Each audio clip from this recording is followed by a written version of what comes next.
Hello. Allow me to introduce myself to you. My name is Renee, and this is my new YouTube channel. It's called Renee Christian, A Radiant Life. I am a daughter. I am a one of 5 siblings. I am a wife of 45 years. I am a mother to 2 grown sons, 41 and 38. I am a baker, a chef, a pianist, a music writer. I'm a worship leader at a local church, and I'm an outdoor enthusiast as well. I also am somewhat of a homemaker. I love being at home. I thought I would start my YouTube channel with the notion of reducing stress. I've got a lot of things I'd like to talk about, but this came really flooding into my soul this morning, so I would like to share this with you first. I'm about to turn 63 years old, been retired from ministry, actually, from full-time ministry, since January of 2023. And I've kind of had to find my way since leaving a position and something that I spent most of my life doing, in fact, from a very young age. So I had to learn how to live a little bit differently. And one of the things that I had to learn how to do and should have learned how to do much sooner was reducing stress and living well. So that will be the nature of my talk today, reducing stress and living well. So these would be my top 10 thoughts along those lines. Number 1, take care of you. If you're like me, you have spent much of your life taking care of so many other people, starting with your husband, your children, and even as our children grow up, we tend to still desire to take care of them. But in doing all of that, we need to remember to take care of ourselves. That will mean different things to different people, and you have to define that for yourself. You instinctively know, I think, what you need to do, maybe what you need to change in your life to take care of yourself. But let's remember to take care of you. Number 2, commit to being positive. Being positive, it's not based on your circumstances. Positivity is a choice.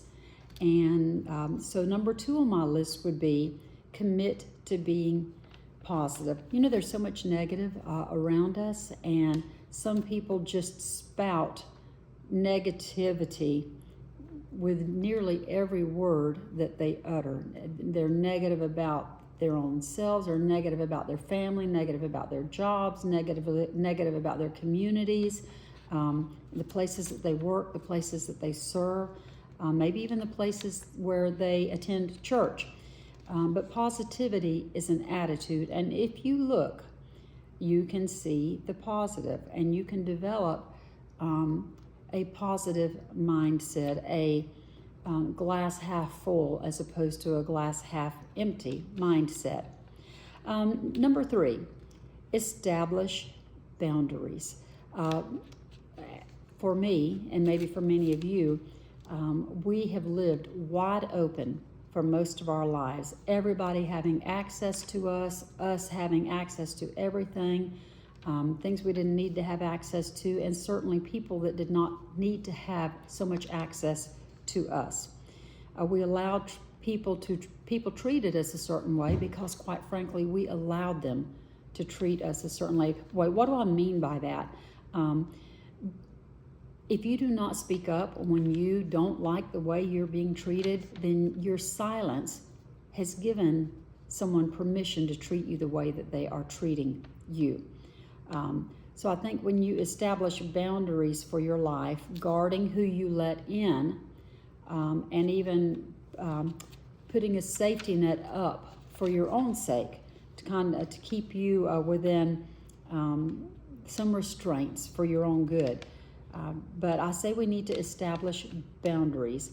And if you are being treated in a way that you have not been happy with, you need to, I would encourage you to set boundaries and push back when people treat you in ways that you do not wish to be treated.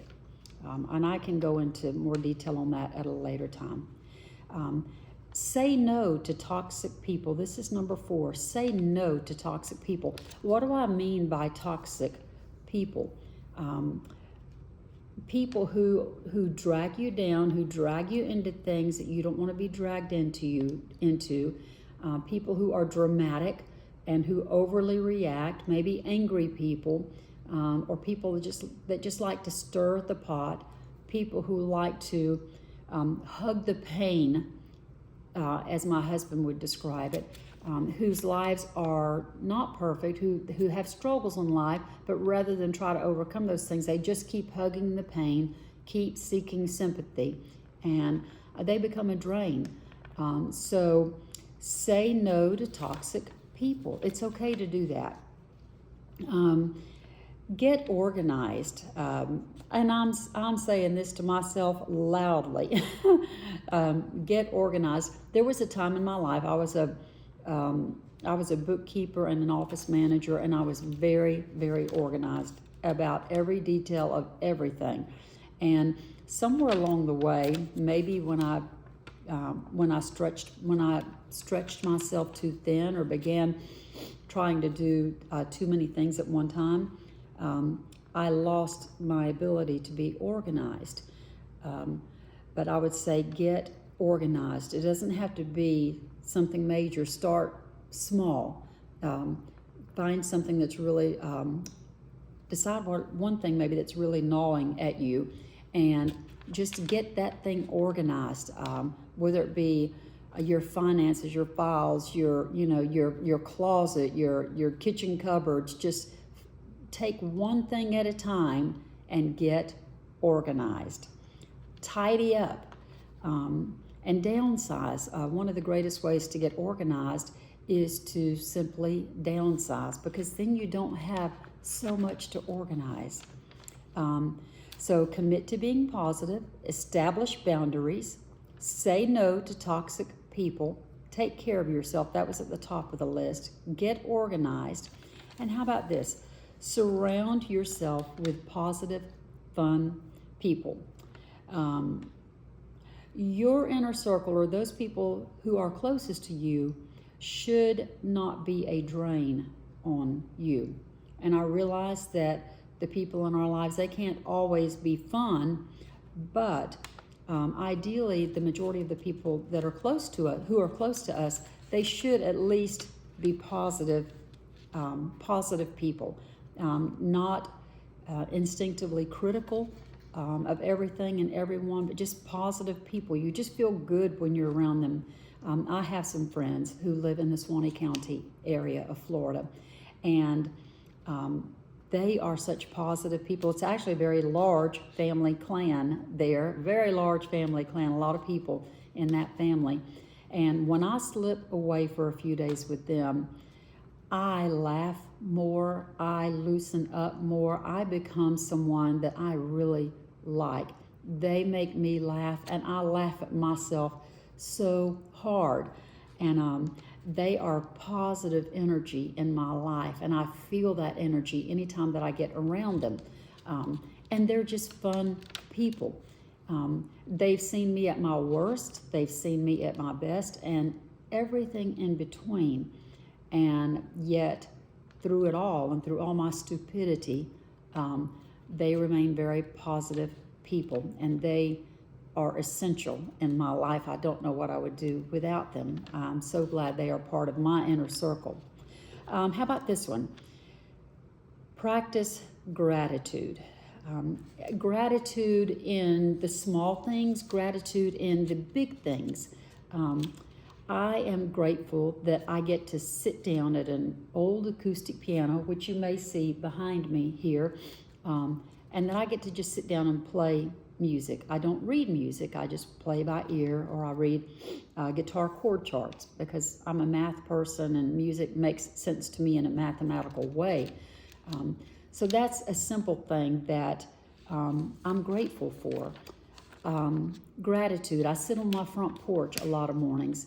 I usually get a start out there a little ahead of my husband, and then he joins me when he's able. We get up both very early, but I take our Jack Russell Terrier on the front porch and give her a treat, put out bird food, and I just sit there with a cup of coffee and I just watch the birds. I'm grateful that I just get to do that.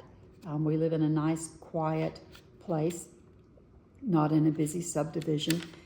So those are little things, gratitude.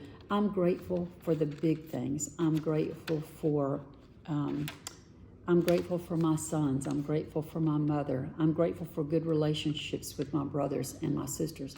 I'm grateful that that I have God in my life. I'm grateful for my faith. I'm grateful for the strength that I have. I may not have all the strength that I want physically and otherwise, but in many ways I have a lot of strength, and I'm grateful for that. I'm also grateful that in my strengths I can serve and bless others. I'm grateful for that. I'm grateful for a nice large kitchen that I can bake in. I love to bake cakes, especially pound cakes. Okay, so let's look at another one. Let's say, I think this is number 8. Nurture new interests. I have a dear friend, whose name is Paul, and he always said, learn something new every day. Well, I'm here to tell you, I don't want to learn something new every single day, but I am open to, and I do desire to learn something new along the way. And, my biggest interest for me personally, aside, of course, from my family and loving my family and my children, my grown adult kids, I love playing music in a leisurely way. I have no formal training, but I just play in a leisurely way. I find it very relaxing. And I love baking and cooking. I love to do that. And those are my biggest interests. And as I said, I was a pastor's wife for many years and loved serving in that way and getting to lead people and influence the lives of others. But after we retired, I had to find new interest, and I'm still working on that. My new interest after full-time ministry retirement was I just took a greater interest in baking and cooking. I've always loved that, but I took a great enough interest in that to make that a side hustle and actually a small business. However, I'm at the point now where I have to find some other interest because I need to let some of the baking and cooking slip away. One new interest that I know I need to nurture, I need to get back in the gym, and I need to concentrate on health and fitness. I love going to local piers and throwing my cast net. I have many custom cast nets that have been made for me, and I love doing that. That is an interest, and I want to spend more time pursuing that interest. I enjoy paddleboarding. I want to do that more, but there are other interests that I need to discover and cultivate. So I'm working on that. Okay, number 9, I think. Eat with health and good health, particularly in mind. Eat with good health in mind.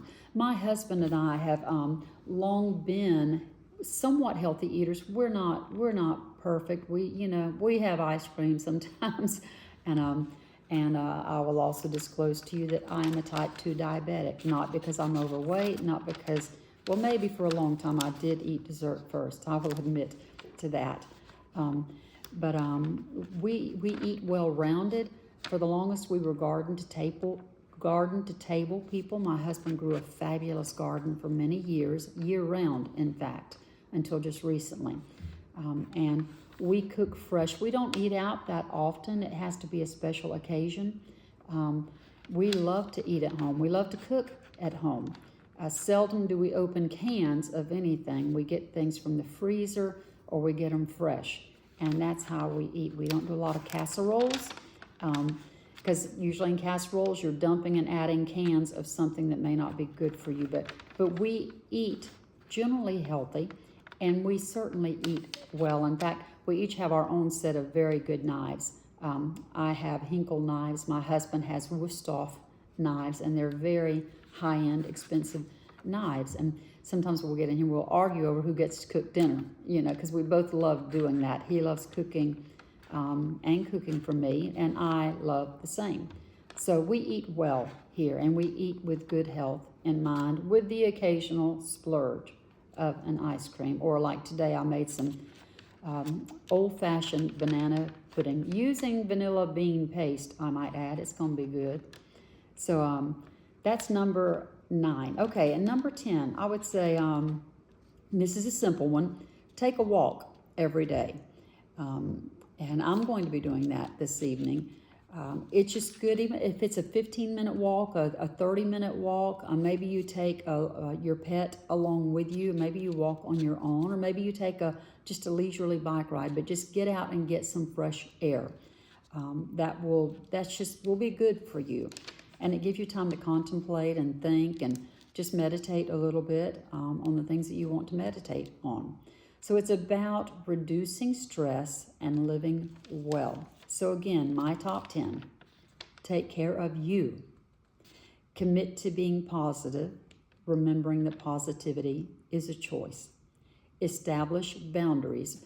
Remember that people treat you the way that you allow them to treat you.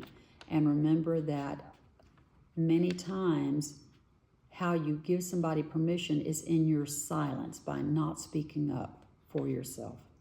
Say no to toxic people. Get organized, just one thing at a time that you can organize. Tidy up and downsize. Surround yourself with positive, fun people. Build a network of friends who pull you up and not who drag you down. Practice gratitude in the small things and the big things. Nurture new interest. You may have to work at it to find new interest, but maybe take a painting class, an art class. Maybe find a group doing yoga or something, and just nurture new interest, whatever that is for you. Eat with good health in mind. You ain't got to be a purist. You can have a cheat day. But in general, eat with good health in mind. And then take a walk or a bike ride every day. Just something outdoors that you have to move your body. We have a golf cart that was given to us at a time that we really needed it. Circumstances I'll share at a later time. But we enjoy an evening golf cart ride with our very old Jack Russell, who cannot go very far. So we take her for some golf cart rides, and those are fun in the neighborhood, in the area that we live. And but a walk where you have to move your own feet, move your own body, that's very beneficial. So those would be my top 10 ways of reducing stress and living well. And again, this is my first YouTube video. It was a scary thing to think about doing, but I've broken the ice here. And again, my name is Renee Christian. My channel is Renee Christian, A Radiant Life. And I hope you'll check back in again soon. Thanks for watching.